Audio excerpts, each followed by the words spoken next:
بہرحال آنی ہے، بدلہ ہر ایک کو بھرپور مل جائے گا۔ جلدی تو اسے ہو جسے کہ یہ خیال ہی نہ ہو کہ کہیں یہ تو نکل جائے گا، پھر اس کو سزا ملے گی نہیں، جائے گا کہاں؟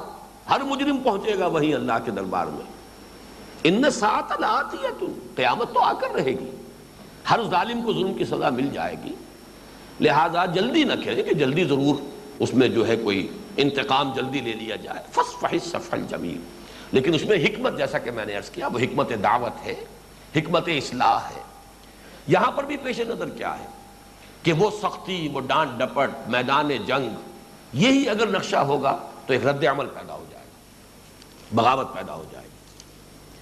جیسے کہ آپ نے اس مشہور مجموعہ احادیث کا عنوان پڑھا ہوگا، نام ہے کتاب کا الترغیب والترہیب، ترغیب بھی دلاؤ، ترہیب بھی ہو، ڈراؤ بھی، متنبہ بھی کرو، وارن بھی کرو، رغبت بھی دلاؤ، شوق بھی دلاؤ، کبھی ذرا پیٹھ جو ہے تھپکی بھی دو، حوصلہ افزائی بھی کرو، کبھی کسی اچھے کام کی جو ہے تعریف بھی کرو۔